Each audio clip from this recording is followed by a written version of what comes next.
Thank you everyone for being here and also being online for the Human Rights Commission September 6th meeting. We are going to do a quick roll call. And then after that, we're going to turn the floor over to Mayor Mendenhall to say a few words. I will start by checking myself in. Esther Stoll. Jason Westlow, representing District 1. Olivia Harney on District 3. Maria Romero, City Staff. Michelle Mooney, City Staff. And Juana Lavia Foca, Equity Manager. Nicole Salazar, District 5. Shonda Dumbia, District 7. Perfect. Thank you all for being here. Mayor Mendenhall, you have the floor. It feels like a long time ago that I was here with you. I guess it was 2 years ago. COVID time is all You're right. crazy. I got you there. Felt that. Yeah. I think we sat together in 2020 early and then on Zoom last year. So I'm glad to see your faces and welcome to those of you who are new to the commission. Most of all, thank you to the awesome staff for bringing the power of the mayor's office in such a tangible way, both into the meetings and then taking the meeting results and questions and process out into the process, the policy, financial decisions that we make and take to the city council.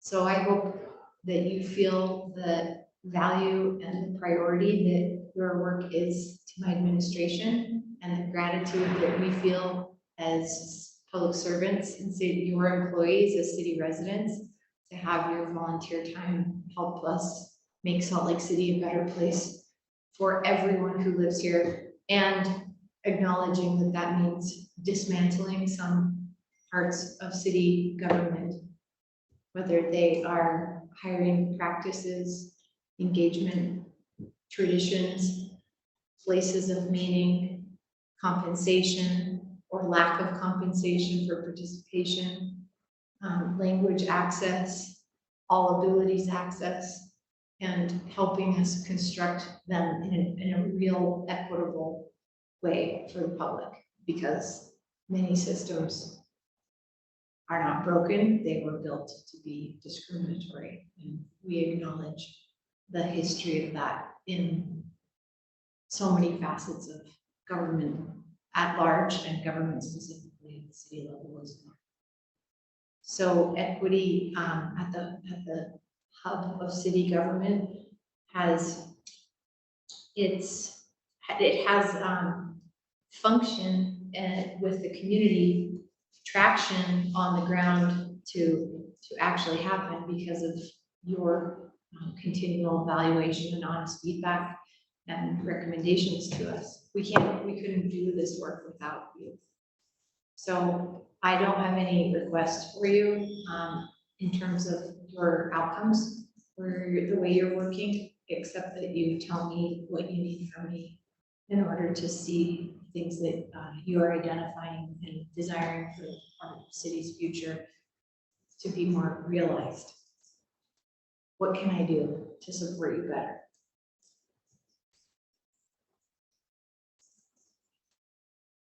Feel free. I mean, I'm new, so I don't have to. I probably just want to say thank you, first of all. I think that this has been the most transparent in terms of government that I've experienced. And I have been here since before, in other capacities before you. And one of the things that impressed me at the beginning was, I can't remember what happened, but I remember you calling each and every single one of us and just letting us know that PDP raise. right, and kind of letting us know about that. And I thought that was pretty impressive because you didn't have to, but you made it a point to at least let us know, like, this is coming up, but I just want to give you a heads up. And, you know, and that was really, for me, very impactful. And that was just a testament to your service to our community. And it is not just you sitting there and passing, making all this requests and policies, but you're actually communicating. So on that, note specifically. Thank you. And again, thank you for being here with us today to continue that, what would you want to call it? Like just, you establish something and you maintain it. You didn't just do it for the sake of that moment, but you're going all the way through. So that's something that you're being consistent. And that's something that I personally appreciate. So, thank you. Thank you. Nicole? I don't have much to add. I think we got one of my baby projects out the door with CDAW. So besides that, I don't know that we really need anything else, at least from my perspective. And I know my other pet projects are being really taken care of with the Racial Equity and Policing Commission right now. I don't know. I think one of our other big issues that we've been looking at is homelessness, but I'm not on that subcommittee right now, so I'm not sure if there's anything else we would need on that front. But I do appreciate your efforts. You know, thanks, Nicole. I'm glad you brought up the homelessness part. Can I give you a little update? I mean, I know this is a public meeting and we're recording, but next week I'm going to, we'll have a press conference on Tuesday, which isn't public yet, but I want to give you a little heads up that there is and you've seen this, this isn't a surprise in many ways actually, but that there is a sea change happening in homelessness strategy, responsibility, and ultimately services from the state, the county, and the cities finally working together and supporting the needs that have been out there all along. And what I mean is that, I mean, you saw it with the mitigation funding from the state in the legislative session that finally gave Salt Lake City 3.7 million in ongoing mitigation dollars, which South Salt Lake and Midvale have always been receiving. And because of the politics at the time back then, Salt Lake City didn't get any money for hosting 2 homeless resource centers. Now we do, and we will every year. And you see it with the winter shelter decision that was collectively made among cities in the county who came together over the summer.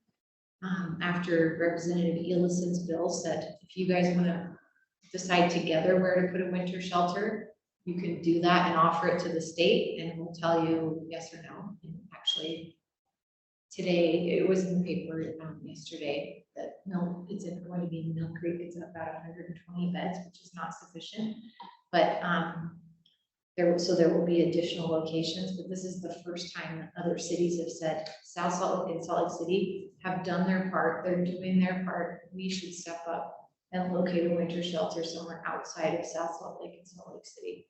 And we have never, ever in the history of this state had other cities say, we need to do more and we're going to do more. And we recognize what you're doing, city, and we're going to step up and help in a bigger way.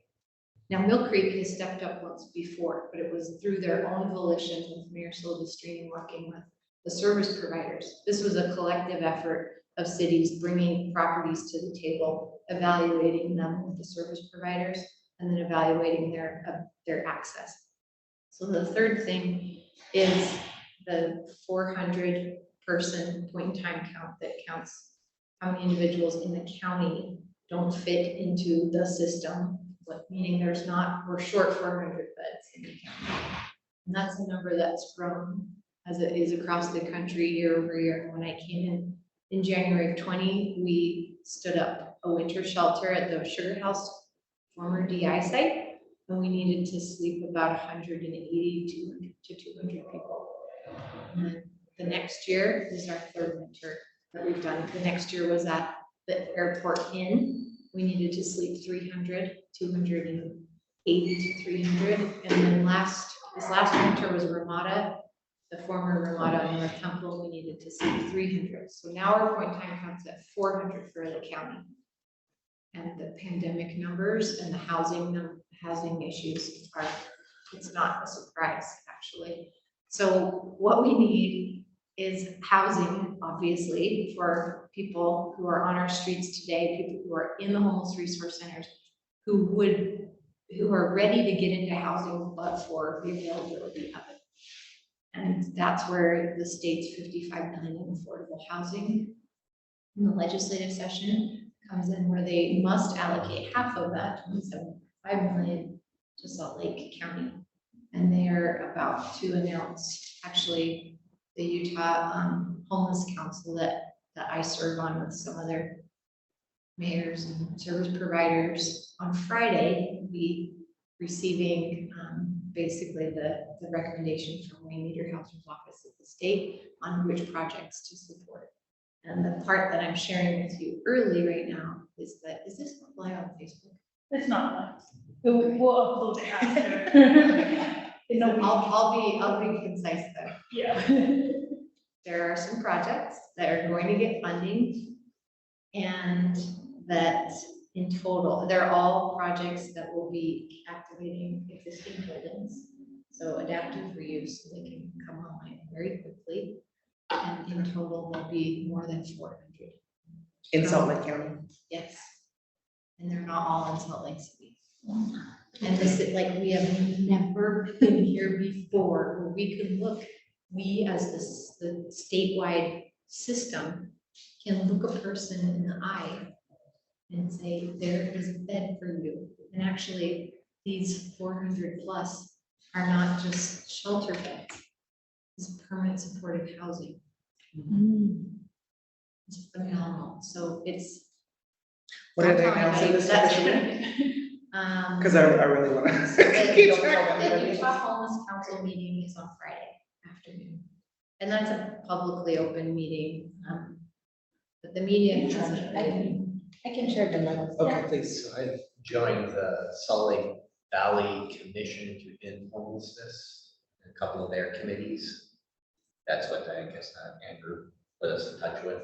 Yeah. It's a steep learning curve. I'm still not even remotely up to speed on all the things going on there, It really but is. it's one of those where some of this has come up as ideas. So I'm glad to see you're moving in that direction. I admire you for immersing yourself in it, because even some of my staff that are like on the communications team are helping us figure out how to talk about the layers of complexity, but there's good things happening. They're like, wait, I don't understand. It's like years of a learning curve. So And I think a lot of it just comes down to money. It's Yeah. if we can get Wayne Niederhauser to buy in on some of these, that's going to be the tipping point. Yeah. Seems that everybody like Andrew and others know exactly what needs to happen, but the resources aren't there for it. So it's how do we get as much of this done as possible with what we do have? they're beginning to, and I think Wayne does understand it. So in a nutshell, these funds for the housing or capital funds, for acquisition funds, are not operational ongoing. They're not like the vouchers that individuals can use to pay for their 30% rent, 30% of their income. And that's a separate component that, so basically we're planting a tree together, a capital investment tree, and we need the state to show up next year with the water, or the tree will die. Like that, permanent supportive housing doesn't work if it isn't supportive. If there isn't the operational funding there. So that's a separate commission. That the governor sits on the one Utah Economic Task Force or something. Yeah. Anyway, I went down a rabbit hole, but Nicole, thank you for bringing that up, and stay tuned in the next week or so. Yeah. I'm excited for that. That'll be good. The one other piece that we haven't done a very good job of talking about, but I'd love you all to know about and ask questions as we today or as we go forward, is this diversified response concept, which we started asking questions about. You all helped us ask questions about in 2020, starting in 2020 in a big way, which was this, like, what else can we do to meet people's needs where they're at besides send police officers out for everything. So last week, we announced the fire department's first social workers. They're called the CHAT team, Community Health Activation Team. Is that it? Yeah, it's chat. I know it's CHAT, but we have so many acronyms, I just can't always. Me too, and they came to REP and I can't remember what they. No, that sounded on point to the post I saw, so I was like. So I'll just quick take them off. We have social workers in the fire department now, first time in the state. And we have, of course, we have more social workers now, and we have had them for some time in the police department. We got the park rangers out there. You guys haven't met the park rangers? No, Oh. but we are requesting for them to come to, not this commission, but our community council. So that they can really see their faces and know who they are. I did ask Chief Brown about their safety, Uh-huh. you know, especially if they're going to be on the Jordan River Parkway Trail. How hands-on can they get, and who's responsible for keeping them safe? Because they might be the point people interacting with some of the people experiencing homelessness with mental health issues. Yeah, so they operate in a buddy system, always, there's never only one of them, and they don't carry any weapons. They do have radio and contact with, 911 and first responders, but they're not trained in self-defense. It was just something that I hadn't heard anybody speak about yet, that in my experience, anybody who looks official or wearing a uniform tends to agitate some people experiencing homelessness with mental health issues. So we might be putting some of these kids in danger, but we don't have a plan in place. Well, it did come up at our press conference, so I guess you're not having them here, but we can follow up with Christian Raker. We can ask too, but when they came to the REP meeting 2 months ago, the chief also said that they were setting up a process if there are certain calls, there'll be training and there'll be crossover. So they're working with their program manager, and now I can't think of everyone's names. And we can also bring her to present as well in this commission meeting. But that was that they were setting up a plan, that there are certain factors or risk factors that would need to alert an officer for them not to engage. So that was from our racial equity policing commission, because they have that exact same Yeah, I concern. think it might be a little bit outside the wheelhouse for the Human Rights Commission, but since there's so much crossover with racial equity and policing, and Esther and I are both on the West Side Coalition, and kind of these issues come up in different circles and overlap with things. And of course, we want our staff to be safe, and we acknowledge that there's a lot of complexity out there in parks and on the Parkway Trail. We'll need to solve also as we go. So anyway, I'm gonna wrap my list as best as I can. Social workers and fire, social in the PD, park rangers, the rapid intervention team, who started in June. And then the city council funded the civilian response team. I think it's 19 individuals, and that does include a sergeant, but those will be people in the police department who are not police officers, not post-certified, and will be able to follow up on calls that are not criminally active, so they could help fill out case reports, they could direct traffic when the University of Utah football game gets out, or right now we're pulling patrol officers off the streets to help make sure traffic goes through. And I mean, there's a lot of activities that we ask police officers to do that are not requisite for a police officer, and most of all may not meet the needs of the individuals who are calling for PD service best. So that's 5 big steps forward on diversified response. And I thank the Human Rights Commission for helping us think about not just what should we do, but what else should we be exploring. So keep bringing these good ideas to us.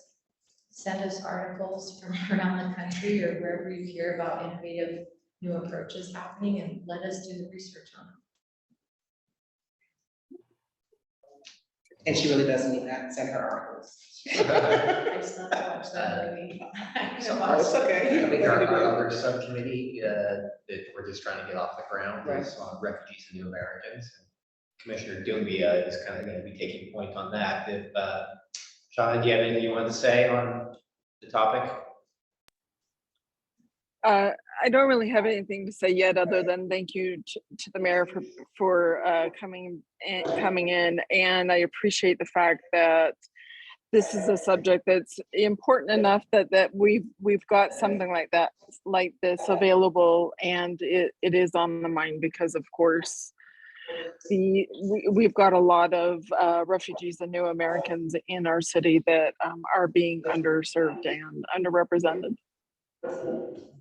Yes, thank you, Commissioner Dumbia, for bringing your skills and your interest around that subject in particular. Can I ask if I feel like I haven't succeeded in trying to connect the trades training programs that exist with our labor unions with the potential people in the refugee and immigrant community who may be interested in entering the trades there. And I have talked to Asha about this on occasion, but do you have any suggestions of how we can connect these pretty stable job trades training opportunities with the community? Well, frankly, through the standard routes, like the county and the state have the refugee services offices through workforce services, and they have contacts. And frankly, Fatima may already have access to their lists, but they have excellent lists to the different community leaders. And I realize having a list of community leaders isn't always the only way you're going to reach out to a lot of these communities, because frankly, there is no one, for instance, Somalian organization or Sudanese organization or even Latino organization. Of course, there are many different ones. So it's really about just reaching out to every possible avenue. And I'm thinking even just in past reaching out to different communities. Certainly we reach out to the, using air quotes, usual suspects, reaching out to the leadership, but also even just reaching out to people who are community leaders in shop owners, things like that, where people are frequent, to make sure they're aware of things. And they help spread the word. We've got a lot of business owners. I mean, just Main Street alone, downtown Main Street, a significant portion of the businesses there are new Americans and refugees. Just reaching out to the different business owners and community leaders as well, because they are all great touch points to the communities at large. Thank you, Shauna. And that makes me think about the $2 million grants that we just announced for nonprofit organizations and small businesses. That perhaps, because I think the labor unions, like especially AFL-CIO, that's this lead organization for so many other unions, they don't necessarily have the staff that does that kind of broad outreach directly to individuals where they're at, that maybe there's a grant we could invite them to apply for in a coordinated partnership with the state and county agencies to make those connections. But anyway, thanks for letting me put you on the spot. That was a great answer. Thank you. Anything else I can do for you? Not at the moment, but I think as we're having this discussion, some things will come to mind. And as long as you're okay with us sending you a list Of course. later on, that would be great. So as we get into the other part of our meeting, if some things come up and you thought, oh, I should have mentioned this to the mayor, by all means, let us know, send an email, and Moana and all will be more than happy to forward that, right, guys? More than happy to forward that to the mayor. Thank you. I think that things do come up as we have these discussions, especially toward the end when we have our sort of open conversation about what's happening around the world as far as human rights is concerned. So things do come up, and that would be a good opportunity for us to kind of, Anytime. bring it to your attention. Thanks. But thank you most of all for giving us the floor and the space to be able to do that. Appreciate it. Thank you. I'll go back to the city council meeting. Or I can stay. I mean, if you need me to stay. Are you trying Kind of skips some stuff. We're on hour 4. Oh, yeah. Well, if you want a cookie for the road. Yeah. Can I say a cookie? Yes, a cookie for the road, you should. I'll let you have them first. I'll come back. Yep. Savvy also. Bye, Thank Sybil. you. Bye, Shauna. Thank you. Good to see you. Okay. So as you probably noticed, I did switch things up in the agenda a little bit. I figured having that go through would be easier. But we did do our roll call, and we're gonna move on to item number 2, which is to approve and adopt our minutes from August 2022. I keep turning around looking at the camera over there to see you wonderful people online. So if I keep doing this, that's what I'm doing over here. Could I have someone put a motion to approve the minutes? Let me make sure. 4, 5? Yeah, that's fine. We're good with 5. Yeah, 5 is okay. Those were sent electronically, correct? Yes, there's 2, yes. The motion to adopt the minutes that we should receive by email earlier today. Second. Thank you. All in favor? Aye. Anyone opposed? Perfect. I always forget that part. I just assume that we all agree, but that's not the case, so thank you all. I will just read the public comment section of our meeting. I don't think that we have anyone online, but just in the case that we do, I'd like to just go through the motion, right? Okay, so attendees may be provided 1 or 2 minutes of time determined by the number of attendees and the time available determined by the commission. Please observe the time limit stated at the beginning of the public comment period so everyone may have a chance to speak. And I guess at this point, I will, right before I ask anyone, if there's anyone in the public, just go over the guidelines, and then that is for the public meeting guidelines. Keep comments free of discriminatory language, referring to a person or group based on their religion, ethnicity, nationality, race, color, descent, gender, sexual orientation, disability, age, or other gender identity factor. Items or comments that disrupt the meeting, intimidate other participants, or that may cause safety concerns are not allowed. And at this point, is there anyone in the audience that would like to have a moment to speak? I'm gonna move on. Chair, there is no. Thank you very much.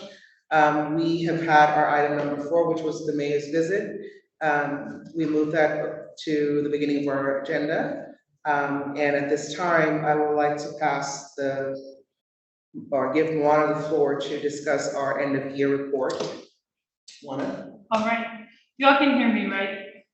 Okay, I know I'm gonna face this so we can see both of you, all of you. So it was good that the mayor came and asked a couple of questions. Some of those things we can answer with the annual report. So I'm just gonna present it and show you what I have. I will be compiling this in written form per ordinance. The Human Rights Commission and the Racial Equity and Policing Commission is required to have a presentation or at least one written report that is delivered to the mayor and city council. So I'm just making sure we are in compliance to that ordinance, as well as I think it gives us a good idea of what we've done, what we need to do, and where we can move forward in the new year. So I will, let me just share what I have. Second. And this is just a draft. We will have the final version to you all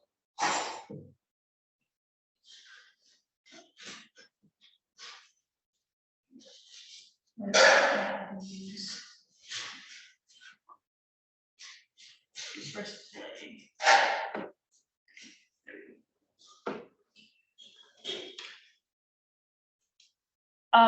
Jason, you're the hardest person to find an image of. I don't know if that was on purpose or I found everybody else's image. So if you could send me a headshot, everyone else was on like LinkedIn and things. So it wasn't meant to keep you out, but I found everyone easily. Jason, you slacking? No, I think I sent you one a couple of years ago. You Yeah, I just- tried to find that. You're right, and I couldn't. I was like, this is maybe named in a weird way that I couldn't find through the email. So I just want to make sure that the mayor and also the city council knows who the people are behind the Human Rights Commission. So we'll be sharing who you all are. And I think this is just a quick reminder for everybody here. I'll just go through it quickly. I already know, many of you know that the Human Rights Commission is made up of 9 members, 7 of which represent each district, and then 2 which are at large. Unlike other commissions, you have to be a member of the city and a member of those districts, and then led by a chair and vice chair. And then this part of it, I think, is a good review for all who are here with the responsibilities and expectations. I pulled this directly from the ordinance. I think also we always forget that when the Human Rights Commission was established, so was the Ordinance 10, Article 10 in the city code. And every single commission is an extension of this commission. So the Accessibility and Disability Commission is an extension of this. The Racial Equity and Policing Commission is an extension of the Human Rights Commission. And that's why we have 1 member, and for Racial Equity and Policing Commission, 2 members are overlapping on the Human Rights Commission. And part of that, since we developed this only in the last year or so, was to make sure that all the communication was still going back and forth, and not just the city staff, but those who were serving as commissioners. So I think it's also a reminder that this is where it started in terms of equity and diversity for Salt Lake City with the Human Rights Commission. So part of that responsibilities and expectations is what you all have already been doing, reviewing ordinances. I think some of these, I reviewed them as well, and I sent you this draft. We can review them and see, like, for 2023, maybe there are points in the ordinance that we haven't touched on for a while. So in previous years, for instance, the commission would run studies and community listening sessions. And Jason was here, or Commissioner Wessel was here a lot. During those times, I do not want to say a long time ago, during those times when there were community-led, the Human Rights Commission actually was pivotal in leading the discussions for use of force. They were a lot that laid the foundation for that pre-Racial Equity and Policing Commission, and as well as, of course, the Gender Equity Ordinance that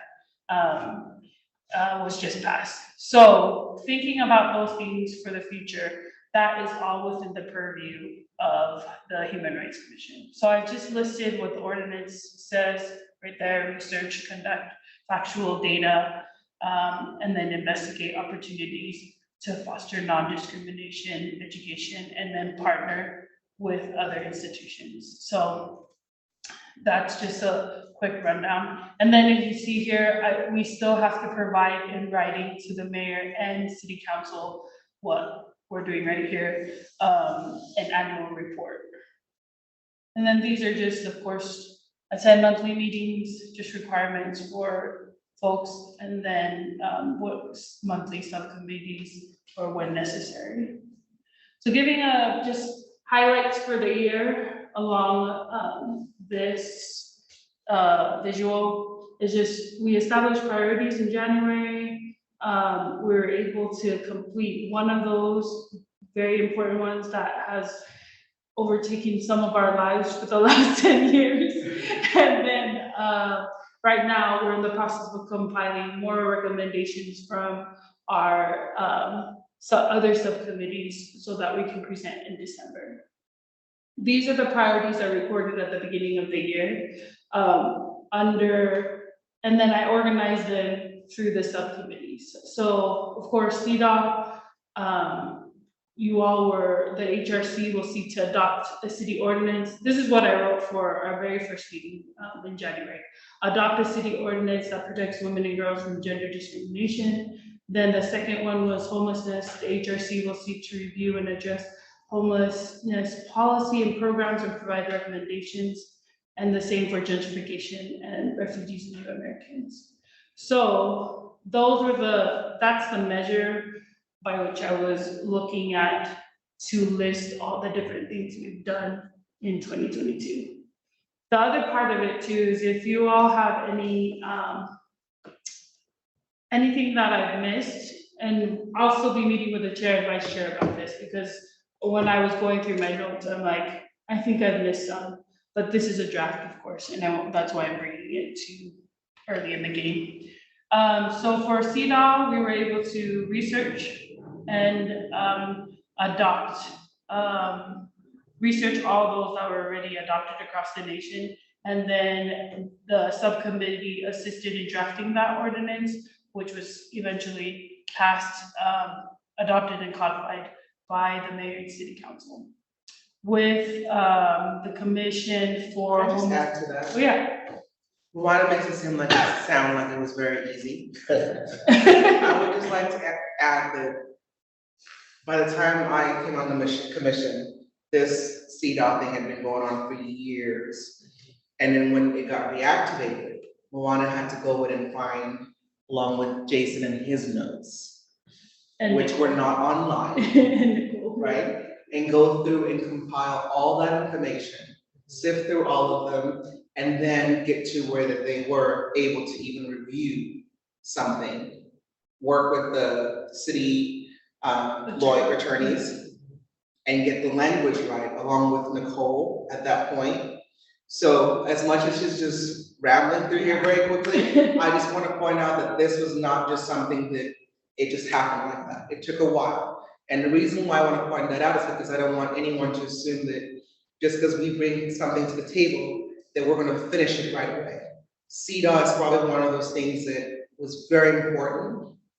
The timing, when it started, maybe just wasn't right, and then it all happened, but it also happened because people like Nicole, Jason, and those that came before us on this commission kept notes. I don't know how you keep that notes. I would have thrown it out. Like I have like a 3-month rule. So that you still have notes. I'll bring my binder next time. Oh my goodness. You've got binders Have full notes of to do notes. that.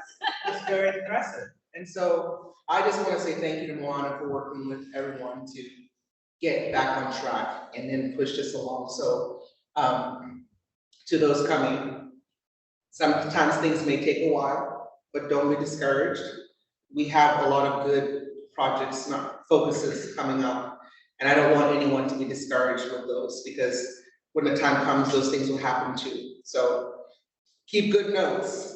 It's probably what I want you all to get out of this, because like I said, when the time comes and things need to fall into place, your notes will be very valuable and very helpful for the process. So thank you, Moana. Yeah. Sorry to interrupt you. Oh, no, and I think. You were making that sound too simple. Yeah, it was maybe somewhere putting that on there of like the length of time. And I also see that as you all, that was like the relay and whoever got to be the anchor person. I'm using sports analogies and I do not play sports, but yeah, that would be that analogy. Nicole's not together. And touchdown together. But I think that was the last leg. Although you'll see in our in a later slide that was just the beginning of the work. I'm realizing as we pass the ordinance, and now to doing the analysis. So yes, maybe when I'm writing this in paragraph form, I will make sure that it is noted that it was about a 10-year. Step one. Yeah. there was about a 10-year, and multiple hands that were part of that, so thank you. With the homelessness subcommittee, I think some things, if anybody can bring up, because I have my notes, but if there's anything else you'd like to add. We met with Andrew Johnson, county and state representatives. I think, we're using this with Commissioner Wessel has joined the Salt Lake Valley to End Homelessness subcommittee. Salt Lake Valley Commission to End Homelessness. Commission. I don't remember. I think that's what it's SLBC. It's a very long acronym. Yeah, and I think this portion of it, I struggle to, as the chair was talking about, because there's things like we were able to check a box for like, that was a goal for CDOT. But I think for homelessness, gentrification, and also refugees and new American subcommittees, it's also just gathering data and trying to understand the issue before, and all of you are super smart and have different capacities and looking at this from different perspectives, but trying to understand it before you give a recommendation. So I was trying to put them in multiple phases in terms of like gathering data. I would say that you could add a few other issues on there before we met with Andrew. We did ask questions and inquired about the plan for the Ramada Inn. We asked for what the policy was regarding the what they call it, mitigation or Yes, cleanup. mitigation. I don't remember what the way they referred to it.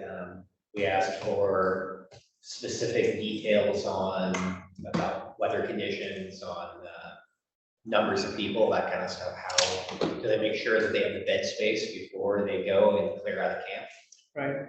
So, I mean, we did all of that, I think, back in February and March. I think one of the things that we noticed was the Guacamole effect, where one camp would get cleared out, and then another one would pop up. And it just seemed like resources were not being used properly. And in terms of resources, we're thinking, like you said, are beds open before we clear out this camp? Because if it's not, then we're just creating the same problem somewhere else. So one of them was just understanding what we're dealing with, because homelessness is very complex. So when we think of policies, what exactly in the homelessness list are we trying to address? Is it lack of housing? Is it lack of resources? By resources, just monetary. For instance, the homeless resource center, and then we also learned that there's the homeless resource centers. And then there's also, what was the other one? It's like homeless resource centers, which was different from the winter shelters. Emergency Which, overflow yeah, and which is vouchers. also, yeah. There was about 4 different prongs to the approach, and we just wanted to make sure that, we wanted to make sure that due diligence was taking place, that people's human rights were being respected, and it wasn't we're destroying your property and you don't have access to food, shelter, warm place to sleep, all that stuff. Speaking of homelessness, As he walks in. We're actually in his office. We're in his office. Sorry, I don't know. but so those were the things that I think when we were having a discussion as a commission, there was like a little bit of frustration because it was hard to really pinpoint what the issues were. And we wanted to understand the issues in order to know what to even ask Andrew, instead of just being all over the place. Yeah. And so coming up with that set of questions and having that discussion among the subcommittee was helpful. So I'm gonna just jump around real quick. So what do you feel like would be recommendation for priorities in 2023, now that you've kind of gathered information? Is it a continuation of researching and collecting data for homelessness, Or are you wanting to provide specific recommendations to the city council and mayor? I think that's something we should shift and have a different discussion on the side before we can put that up there. So we can like. So you- figure it out. Okay. You wanna so- like just figure that out? Yeah, I would say continued participation on, like things like the Salt Lake Valley Commission and homelessness and various other stakeholding agencies and stuff like that. Just make sure that we have somebody from this commission is Yeah. actively involved on. Instead of just looking for a report from Andrew, Yeah, it was to be more proactive yeah, and be there before the reports are done. Because I cannot emphasize just how much of a steep learning curve it is, Mhm. jumping into those meetings. There's and so being many like, different. I have no idea what you're talking about. It's okay, I'd say, excuse me, let's pump the brakes. Well, I mean, What is this, what is that, what is that? the first meeting I joined was one that had a few, probably about 200 participants online. So I was just a passive in the background watching everybody else talk, but it was, it's just that as they're throwing around acronyms and programs and this and that, everything, it was just, okay, I have no idea what these people are talking about, so I'm gonna have to go look some stuff up. yeah, and I think so, I will phrase those things and provide a bullet point, but I do think that that's one of them, is continued participation and gathering more resources so that the Human Rights Commission can make recommendations that are informed. I think the other thing that we wanted to do was, whenever Andrew or the city had a certain policy that they wanted to move along to the legislator, to kind of have us review it, and possibly, if needed, support their moving that along. Yeah, help advocate Right. for things, because we are a resource where community-based volunteer citizens that can advocate for something either through letters to the editor, op-eds, direct lobbying. I mean, we haven't done much of that over the last few years, but we are available to. If we are enthusiastically supporting something, we could take lead on it and make it so it doesn't seem like it's something coming out of the mayor's office. It's something coming out of the community. Okay, perfect. You kind of answered both of those questions. And moving to the next bullet point was gentrification subcommittee. I'm requesting that they come to our meeting next month. So I didn't have, of course, they've been running this study the entire time. And I know that the chair has been attending their meetings, and then they are supposed to release it this month, right? Soon. Yeah, so hopefully they'll release it before our next meeting, and then we can review that, that study. So for those of you who aren't here in the commission, who are new, the city, in partnership with I think they're from Berkeley, Driscoll and Co. have been running a gentrification study, and they've been focusing on mostly the edges of the city, right? Not just the west side and not just Sugar House, but the whole city, and getting feedback on what the needs would be. And they haven't provided the results yet for us. I know that some of the higher level folks in our office have seen it.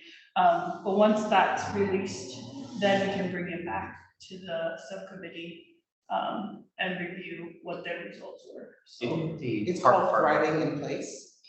yeah, thriving. It used to be called something even more unwieldy. Yeah, but they changed the name to Thriving in Place, because again, it's more appropriate. But they do have their study online, and you have that link still? You might. They have the one that they Website. had, I can share the website with you all after this as well, but I don't know if they were supposed to like distill the information. Okay. I will find out if they released that's now public, and I'll share it with you all. What I really liked from the study, from what they had so far, was just this report on each neighborhood. And for me, it was a chance to see like what people in my community think of the community.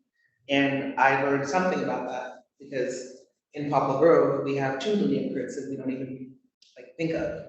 But because things are, development is going up so much up on the west side, that it's essentially creating like brand new neighborhoods right in the same, area. So if you get a chance to like look through it, look at your district, or in your neighborhood, it's very interesting to see what people have to say and also to like read about what's happening.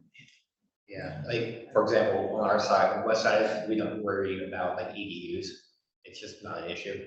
Yeah, Like mother-in-law apartments in the back of the Additional property. apartments. But that was a huge issue for like the avenues and Yellowgrass, and that was one of their top concerns on East Edge. It's 2 different sides of the city with completely different concerns. I believe Glendale was about access to businesses that like grocery stores and being able to get quality produce is a major issue for that neighborhood that others don't. So anyway, you can see a breakdown neighborhood by neighborhood, what the survey responses were, what's important. I believe the University of Utah, University of Utah partnered with them. Was it urban development or the urban planning? It's worth a browse. yeah. And if Mario, I could hear she took note of that, we can just send them the link for that. Okay, thank you. And then for the Refugees and New Americans Subcommittee, I think the biggest part was reviewing the language access policy and joint resolution, and those were both passed with the recommendations that were given from that subcommittee in a work session.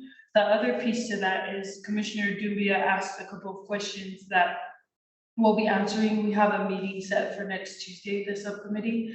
And the biggest question that Commissioner Dubia asked was, what are the programs in Salt Lake City that directly serve refugees and New Americans?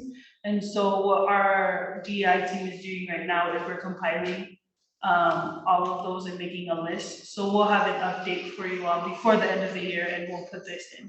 I think after we share that with the subcommittee, you all can give us feedback on what direction you would like to go, what recommendations you may have in terms of like programming, or even saying you've probably had experience with some of these organizations and can give us direct recommendations for some of them, or maybe you'd be surprised that we've been trying to address or do more for those communities. So yeah, that's where we're at for refugees and New Americans. This next slide is just what I was talking about, some of the things to be completed. What we're hoping to do is complete the framework for the intersectional gender equity study, so then it can be launched in 2023. And we'll first, we'll have that and bring it to the commission, because you all will be an integral part for the ordinance. In terms of implementing that study, I'll be meeting, the main players for that will be Coletta, me, and Michelle. And then once we have a good outline for that, we'll bring that to the Human Rights Commission for your feedback. Yeah.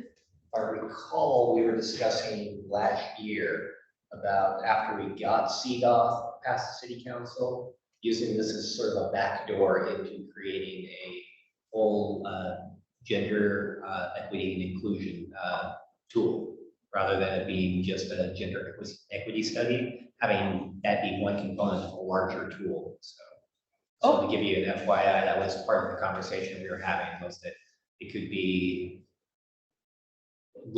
could be something that could be expanded to include looking at various aspects of equity and inclusion. Okay, So And- just a reminder that was discussed a year ago. yeah, good thing, see, we have to have a collective memory. The other part to that is, Coletta actually will be released, well, the team that has been working on the equity study for Salt Lake City. I think that's the perfect time, because we can see what has already been done with that part of it, and then our more narrow focus, where does that fit in along with the piece that you're saying? Yeah, So so we are required by ordinance now to do the equity study, but that's the only one though, the gender equity, study. The rest of it is whether or not each administration chooses to fund one. So, but rather than reinventing the wheel, if you're already doing one study or a study on one aspect of equity, might as well make it more inclusive. yeah, I think so. From here, every month, we'll give you an update on what that looks like, and then by December, have a better idea of how it fits in with the equity study that's being completed right now. But thank you, Commissioner Wessel, for bringing that up and reminding us. And then the other part will be what I just shared about the data we're collecting for the Refugees and New Americans Subcommittee. Then we'll be able to, we're hoping that, not hoping, but by next month, we'll have the webpage remodel live. And then the Human Rights Commission will review in October the gentrification study, as well as review the Racial Equity and Policing Commission recommendations. So by ordinance, when the Racial Equity and Policing Commission was created, they had to run their annual recommendations by this body. So the chair, Nicole Salazar, will be the one that will be presenting next month what they've come up with, and would need your feedback before they present it to the mayor and city council. So, yeah. Are you ready to Nicole?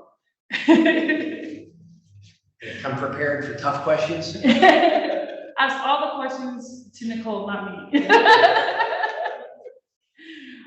All right, so these are some possible recommendations. We already did the one for the homelessness subcommittee, but for CDOT, again, we've kind of touched upon this. I don't know if someone wrote me. She wrote me, of course she is. She's ready. So we're gonna do the internal data collection. Oh, these are some of the recommendations. I'm only saying possible. The commission can say yes or no, but some of the things I thought about were, of course, for 2023, that internal data collection has to happen because we have to do that for the intersectional gender equity analysis. But the second part that this commission hasn't done for a long time is community listening sessions. And I know that Commissioner Dubia mentioned this before, that how can we also expand and hear voices outside of just the 9 that are in the room. So that was one of the recommendations, that I think if we go with a specific thing and have community listening sessions, instead of being like, hey, what do you think about human rights?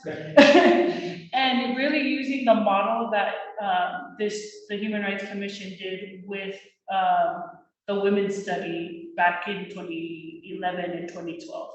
So using those as a model, and then having that feed into the intersectional gender equity analysis.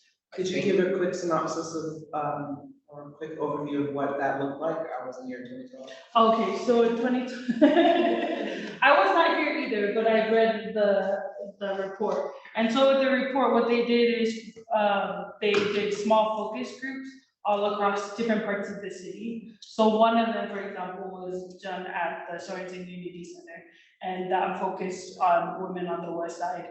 And then they asked them questions about what they felt were the most important or salient things to women within the city. And what rose to the top was what we put in the ordinance, which was safety, education, and Jason or Nicole, feel free to jump in. With safety, education, and then two other ones which I cannot think of. So But I think that was the resolution, because the ordinance, we were pretty, the language had to be, anyway. yeah, it was attached to it though in the ordinance. So there were four main things that came out of those. So they did a few listening sessions from across the city. So that's what it looked like. So they held that one on the west side, then they did one on the east side, and then one downtown. So there were different listening sessions, and then they pulled from there the rating, they rated all of these. So they had what was it? They had surveys as well as they discussed things. So they two forms of gathering data. And good thing Michelle's here too. She just came from the university and she's savvy in those things as well. So we can do those. So focus group as well as surveys. So that's what they did for that. I believe when the non-discrimination ordinance was being promoted long time ago, the Human Rights Commission also held public forums where they got like, just went out and explained what it was. So, I mean, those are huge, from what I recall. They were really well attended and had lots of public participation and comment. And that's when Salt Lake City adopted non-discrimination ordinance that surprised everybody, got the backing of the Church of Jesus Christ of Latter-day Saints. And I think that would have been Ralph Becker and Ben McAdams, I think, back when he was working for Ralph. So that's how far back it goes. Yeah. So those are things where the Human Rights Commission were pivotal in even having the community participation. And I think for a few years now, it's been like just this group, but now that we're on more solid ground, and then we'll have those two positions filled, I think you all can start thinking, especially as the those that are finishing up in the next year will have their last year, to bring some of those ideas since they hold that institutional knowledge, and then transition that information to the next upcoming group. So yeah. We did co-sponsor / co-host a public listening session at the Sorensen Unity Center with Salt Lake Police Department when they were doing a lot of, when there was it seemed like a lot of people were upset with police use of force. We, I guess, lent our legitimacy, whatever it counts, towards that public listening session where they came out and spoke to family members of people who had been shot. I believe the guy in the avenues with the snow shovel and his family was there. And in West Point, the guy who was shot in the back running away from the police, jumping the fence, his family was there as well. So it was a rather contentious meeting, but just giving another example of the way that we've participated in the past. Sometimes we don't have to do it all ourselves. We can partner with in this case, it was Salt Lake Police Department and I think the mayor's office. Yes, and I think that too, looking towards the future, partnering with even the REP and the Accessibility and Disability Commission, so we can partner with internal groups here as well. So those are just examples.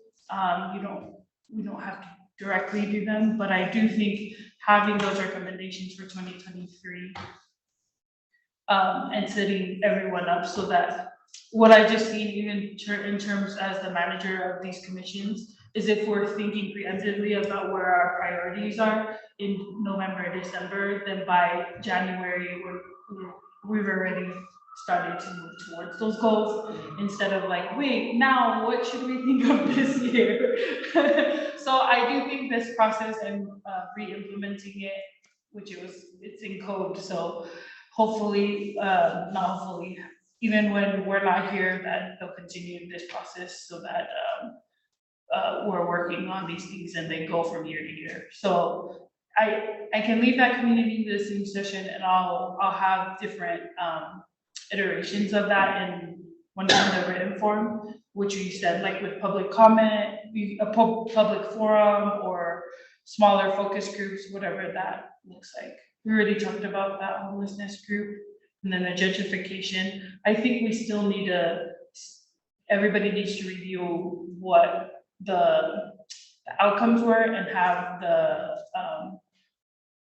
Driscoll and our own policy analysts come in next month so that we can make some more recommendations for next year and where do we go from there.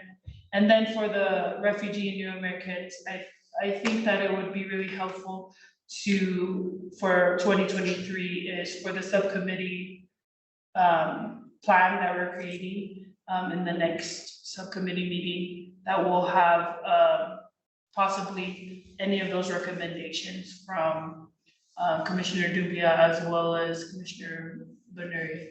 And that's all I have for right now. For you all. Any questions? Olivia, you ready to quit? We just gave you the whole whole year. I'm listening, so eventually. But, yeah, if I could have some of that information that you've been mentioning, that would be great. Yeah, okay. We didn't scare you away with all that.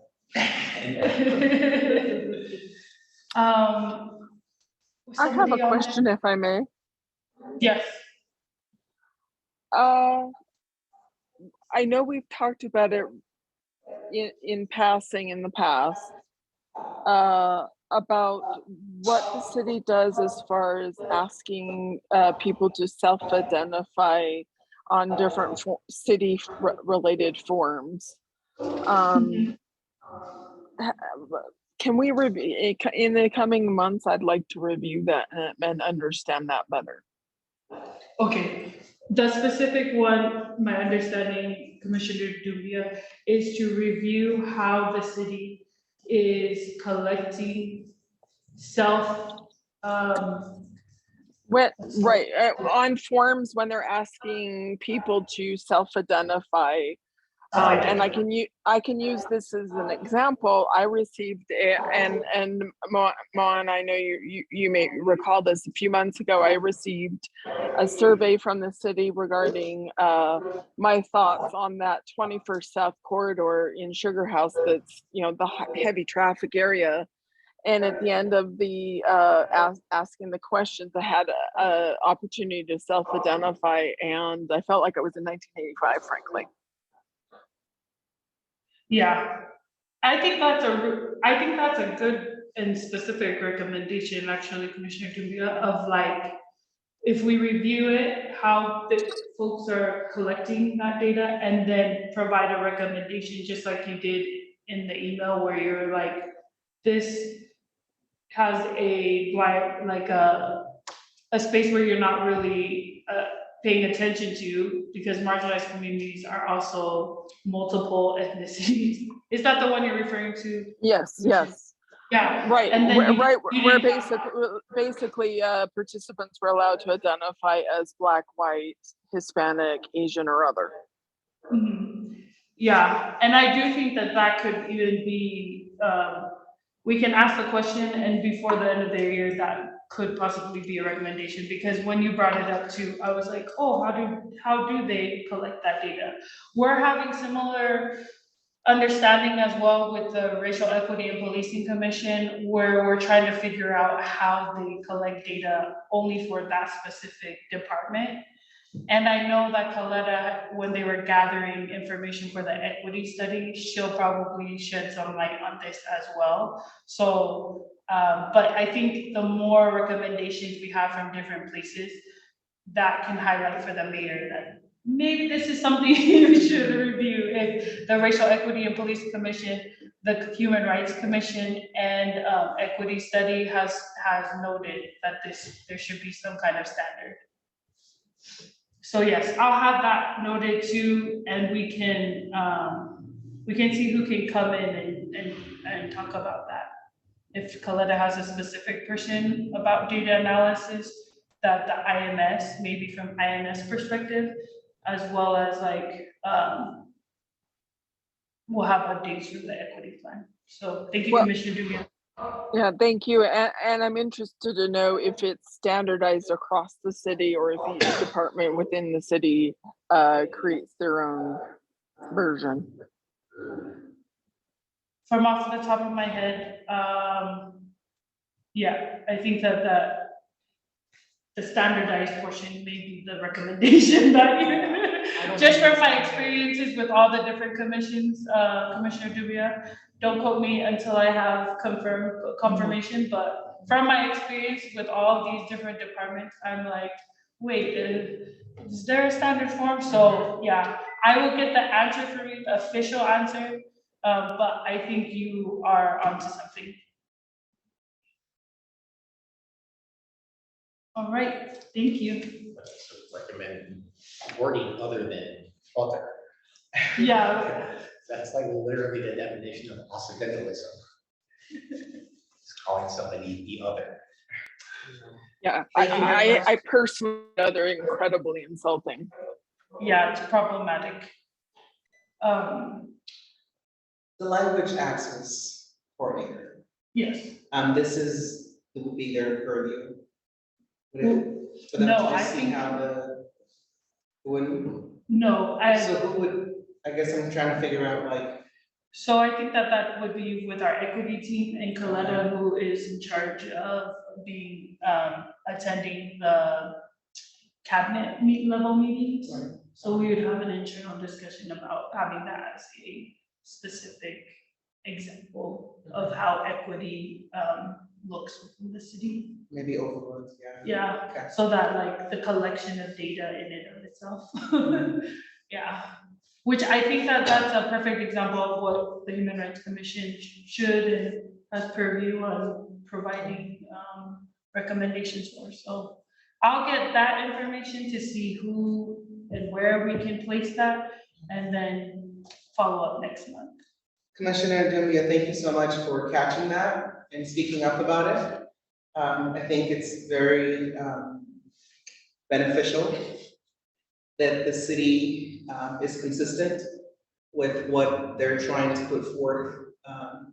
And sometimes people overlook things and don't think about the little details that really matter to many people. So thank you for catching that and bringing it up.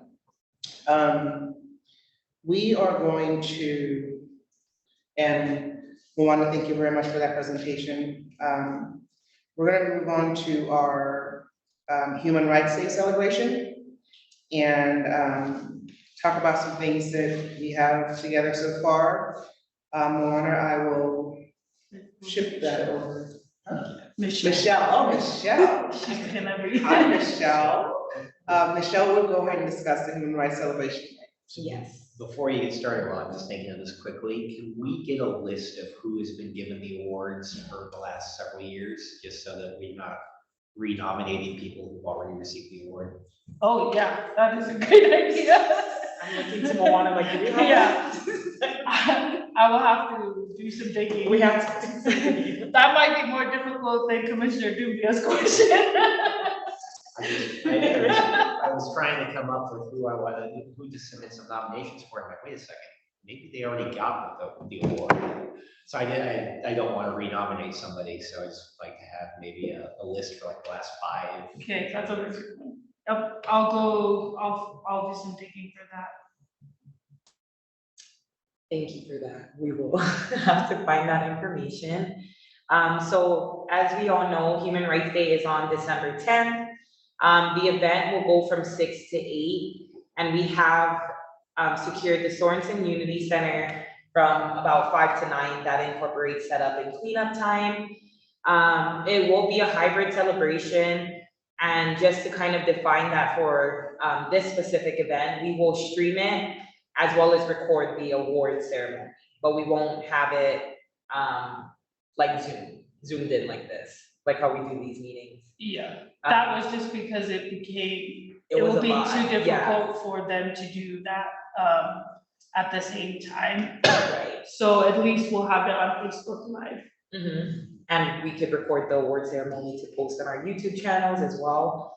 And the theme, what that was voted upon was advancing human rights. Currently, we are in the works of finalizing a task list to get out to each of you, as well as a draft agenda. But right now, in terms of the event, we're kind of working to see what possible community groups we would like to invite, as well as entertainment groups, because we haven't decided on that yet, right? No, we'll bring those. I think the biggest thing was thank you to our chair for volunteering to be the MC Yes. that night. That's important. That was probably the biggest one, that everybody likes to pass the mic and doesn't want to take that over. But the second part would be is 3 of the commissioners would volunteer so that they can give the awards away. So yeah, 1 commissioner per award is what we're looking for. So think about if that's you. Nicole's looking away on the chat. Nicole's like, let me look away. It was kind of fun. We did it a few years ago at the middle school, where you just go up and you read the bio of the person, what they did, and give them the award. And I think they appreciated it, having a person speak about them. Right. Yeah. So it was fun.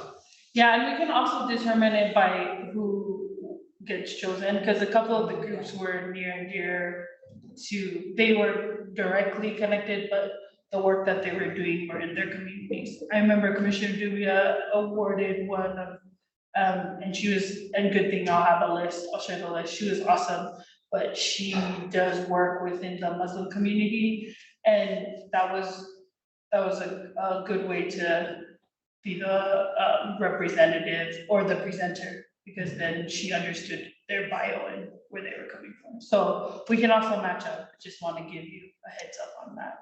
The other part, I forgot to put this for the task list. If you all have specific organizations that you would like us to send a invite to, specifically, can you please email that to us, me and Michelle, so that we can get them on the invitation list. We're gonna ask a few organizations to table, not all of them, since the space in Sorenson Unity Center, I think they said we could do 6 to 7, and that wouldn't be too overwhelming. We'll still invite as many and then have maybe the major players have a table there. I have an old list, so we'll use that. But if there's any specific people you all think of, send them our way. So the ACLU. Yeah, okay. We'll put that down too. And then just another item on that is securing a local food vendor. So if you have any suggestions for that, please let us know. I think we were thinking of, is it called Spice? Or Spice Kitchen. Spice yeah. Kitchen, okay. We'll pick those out. They're definitely a good one. Oh, absolutely. I They definitely have a vote. list. The Spice Kitchen would be fantastic. Yeah. Yeah, so Spice Kitchen has all of them, and it's, Spice would be great. oh yeah. And it's great because they do a halal, they already think about all those things, so we don't have to, that was the biggest part of it as well. Okay, so we'll pick a couple of vendors from the Spice Kitchen, and we'll I'm send sorry. that. I Have know you? you're saying Spice Kitchen. Spice Kitchen, not Chicken Esther. I keep thinking Square Kitchen, which is where they all go. But Oh, it's Spice Chicken. Spice Kitchen. My goodness.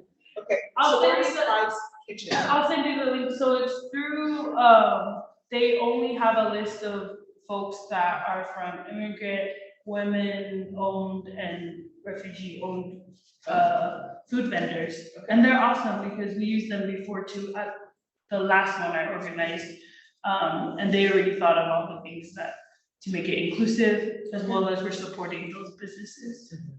Yeah. And then the last thing is that our nomination form is live until October 31st, and we will send that link out to you all as well. Sounds good. Is there any questions? Can you talk about how you're going to promote it since you're in charge of that? Oh, yeah, of course. So currently, we have provided the nomination information in our newsletter that goes out to the community as well as internally. And then I'm going to post it all on social media as well. So we made a save the date graphic, which we can send that to the Yeah. commissioners as well. After we get final approval from the chief equity officer, just on some things on that, and then it can be used for public use.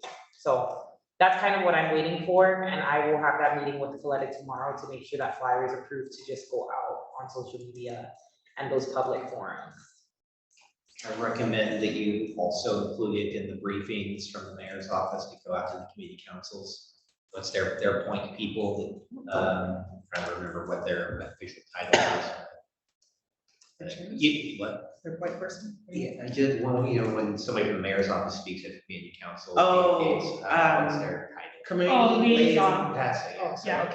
once it's all finalized, get the information to the community liaisons so they can announce it at the community council meetings.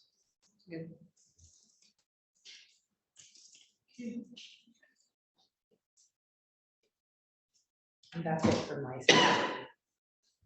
Well, this is exciting, that we've come this far.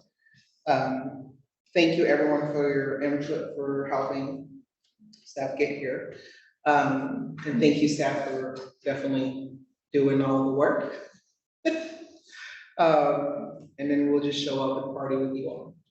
It'll be Oh, fun. you're the MC. Oh, it's okay, that part is easy, just give me something to read and I'll be fine, but, She didn't this say is. not yet fast enough. Before I forget to, I'll be reaching out, we're going to make a video of this Human Rights Commission so that we can use it. And so I'll be reaching out to individually and we'll just have, similar to what we had that in 2018. I'll send out a link of what that looked like. It was really beautifully made and I think just highlighting each one of you, who you are and introducing this new commission so we can use on our page as well as in other social media aspects for Human Rights Day. So that was it. Our next item of business is we want to review our goals and priorities. And we're gonna start with the subcommittees. The first one being ARPA funding short-term committee. We've gotten signed up for it. Yeah. They haven't told us when we're gonna meet yet. Yes. So that's the update. We are on track. And then once we meet, we'll come back and share with everyone what we've learned. The next one is the refugees and new Americans. Commissioner Dumbia. She's not there. We have a meeting. So, yeah. Yeah, we have a Okay. meeting coming up, right, a meeting scheduled next week. Yeah, and I'm presenting what we found to that subcommittee. Wonderful. And then we have the gentrification. We just talked about that we'll get the update from the Thriving in Place team. And then, of course, the homelessness. Well, the mayor just unloaded a whole bunch of new information on us, so that's exciting. but It is very exciting. I'm scheduled for their community outreach, their version of a subcommittee meeting next Wednesday. So that should be, like, maybe I'll get a little bit more up to speed on what's going on there, but it seems to me, from what I can tell, they're really pushing that data collection, well, it's not CIP, but the numbers in place of figuring out just how many people there are out there at any given time was kind of their big push over the last couple of months. Now that they have that hard and fast number, that's what they're trying to build all the goals around, for all of the funding requests, all of the coordinating between the county level, the city level, and the state level, because it really all comes down to the state level. That's where the funding comes from. So I think they're in that process right now, but I'll have more information after I participate in that meeting next Wednesday. Thank you very much for that. It sounds like we're gonna have a full month next month. But I am excited about it. I think part of it is just we're gonna have, it feels like things are moving along. And we're moving past discussions to concrete things happening. So that's always, I feel like, when you I see progress, and that's a good thing. The last part of what we have in our meeting here is when we have our like discussions about human rights around the world. And I'm just gonna read this blurb here so that we kind of have an idea of where we are. It says, during this portion of the meeting, commissioners may raise topics and discuss current events that may impact or influence the commission's overall work, discussions and deliberations to provide recommendations to the mayor and city council. No action will be taken during this section of the meeting. Matters discussed during this section of the meeting may be scheduled on a subsequent agenda for follow-up.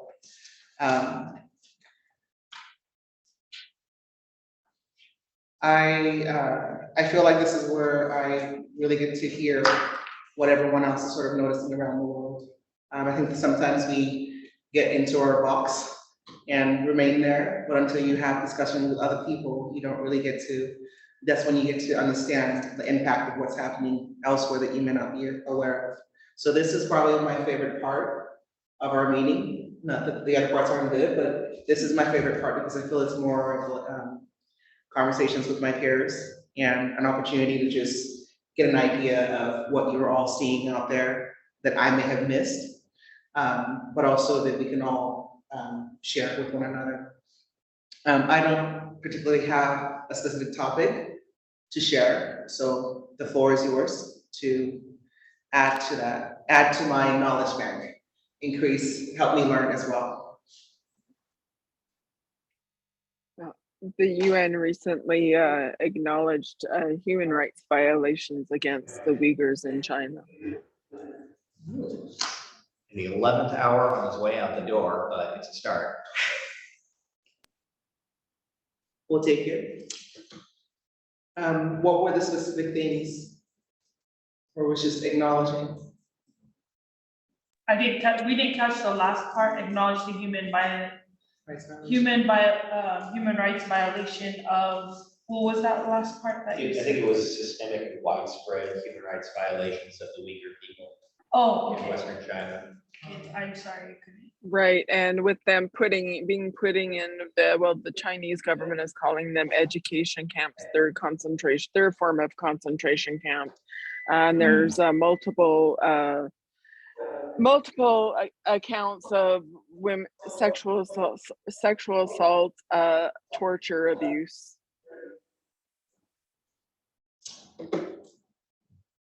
Extreme punishment for religious practices.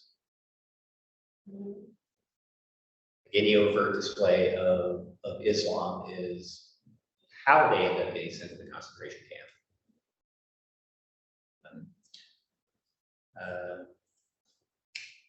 Israel just acknowledged that it's very likely that one of their soldiers is the person who killed the Al Jazeera journalist in the West Bank about 6 months ago now. There's not going to be anybody held accountable for it, but now that all of the Western media, all the human rights groups around the world all said it was Israel, not a gunfight with Palestinian militants, but it was most likely an Israeli soldier that killed the journalist. Now Israel has finally come forward and said, yeah, it was probably one of our soldiers.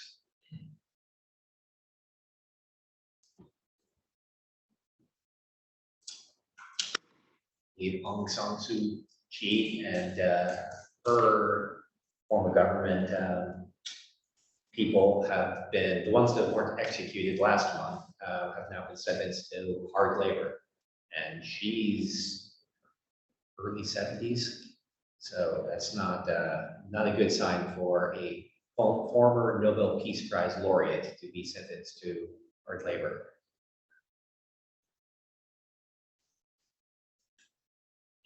Myanmar. Does anyone have any input? Anything to add?